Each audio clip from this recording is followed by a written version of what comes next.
on a co-construit ce cours dans le cadre du master qui s'appelle Jeunesse, politique et prise en charge. C'était pendant la deuxième année de ce master. On avait une promotion de 19 étudiants et cette unité d'enseignement concernait 16 d'entre eux. C'était dans le cadre d'une unité d'enseignement qui portait sur la question des jeunes en Europe et qui était placée sous la responsabilité d'Olivier Davine. Et il m'avait demandé, dans le cadre de cette unité d'enseignement, d'assurer 3h30 de cours sur la question des jeunes et de l'emploi en Europe. Et je me disais que c'était vraiment cette thématique-là, vraiment l'occasion de tester quelque chose d'un peu différent par rapport aux cours qu'on fait habituellement, qui sont déjà assez participatifs, collectifs, etc. Mais je me disais, on va aller plus loin, parce que ce serait intéressant pour tout le monde. Il me semblait que la thématique de l'insertion professionnelle des jeunes, finalement, ça touche les étudiants eux-mêmes. Ils sont eux-mêmes concernés par cette thématique-là, puisqu'on a des gros problèmes d'insertion professionnelle en Europe aujourd'hui. C'était aussi pour l'intérêt secondaire un peu caché, c'était aussi pour les rassurer un peu, parce qu'on entend tout le temps les jeunes, le chômage des jeunes, etc., pour qu'ils voient, en allant fouiller eux-mêmes dans les statistiques, que les moins exposés au chômage des jeunes sont quand même les étudiants qui sont diplômés. Donc je voulais qu'ils touchent du doigt cette réalité-là aussi pour se rassurer. Et puis je me disais qu'un cours comme ça appelait à potentiellement des tas de séries de chiffres et que ça pouvait être un petit peu ennuyeux. Donc je me suis dit, si je leur donne la parole et que je les fais faire, ça va peut-être être plus dynamique, plus intéressant, ils vont se l'approprier. Donc voilà, je vous laisse la parole. Donc maintenant, comment est-ce qu'on a fait ? 1, 2, bonjour. Donc pour organiser ce cours, on a d'abord dû organiser le travail. Donc Patricia Loncle a créé un tableau autour de thèmes transversaux et ensuite les étudiants ont pu se répartir en fonction donc, des jeunes et de l'emploi en Europe, en France et en faisant des focus sur certains pays. Donc par exemple moi j'étais sur les jeunes et l'emploi en France, donc principalement sur le cumul emploi-études et Erika elle était sur le Brésil. Donc on est resté sur des thèmes comme ça pour essayer de pouvoir croiser des données. Déroulement.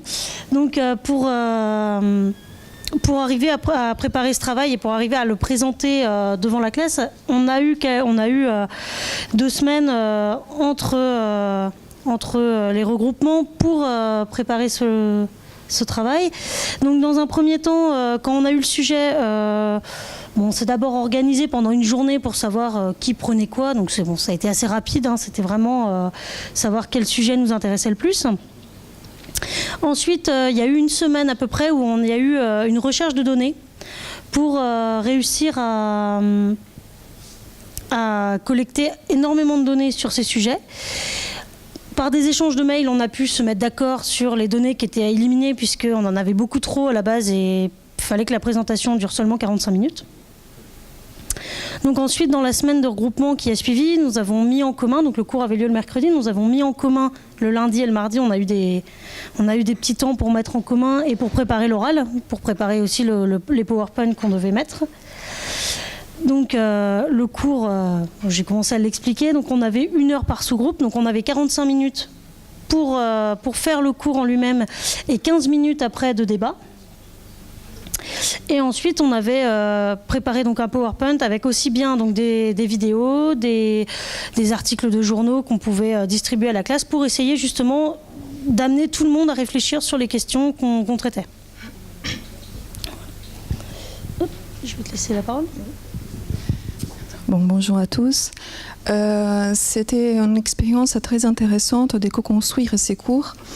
En termes d'apport, ça a permis à nous, en tant qu'étudiants, de se positionner en tant qu'acteurs et donc de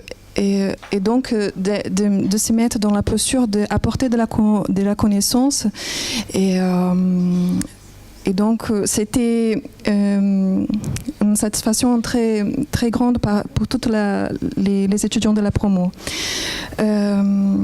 pour ce que me concerne, c'était intéressant d'apporter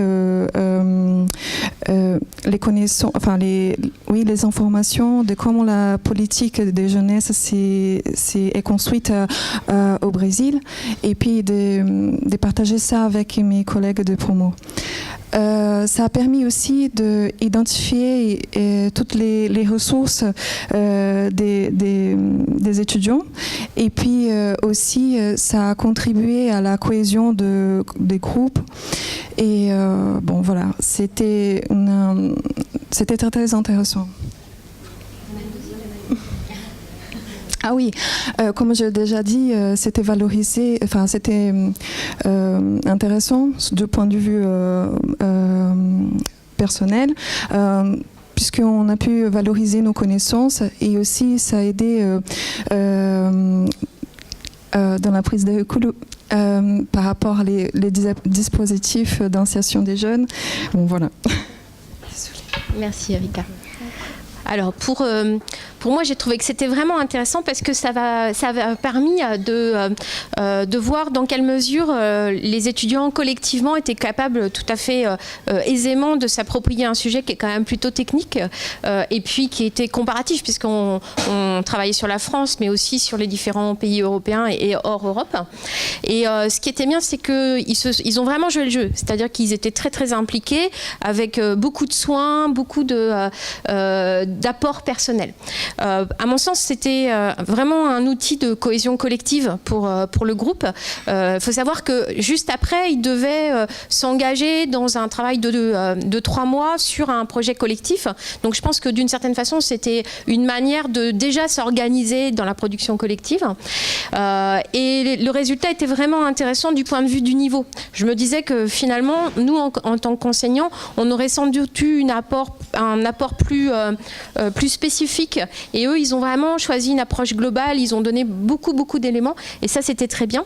Et puis, on était déjà dans une relation de confiance, la promo et moi. Mais je pense que le fait d'avoir à faire ça tous ensemble, ça a encore renforcé cette dimension-là. Donc, je trouve que c'est vraiment une expérience très intéressante. Alors, bien sûr, c'est pas possible de faire ça sur tous les cours parce que ça demanderait trop d'apport de la part des étudiants. Ils peuvent pas consacrer tout ce temps-là tout le temps. Mais 1 ou 2 fois dans l'année, il m'a semblé que c'était vraiment bien. Alors, on a d'autres idées. On s'est dit que voilà, ça c'était une bonne piste, mais il y a d'autres choses qui peuvent se faire dans le cadre de notre master. Donc dès cette année, ce qu'on a fait, c'est que donc dans les 3 mois là qui suivent, on a mis en place des projets collectifs basés sur un ancrage réel. Il y avait 2 groupes qui travaillaient sur des projets collectifs dans le cadre de nos unités de spécialisation.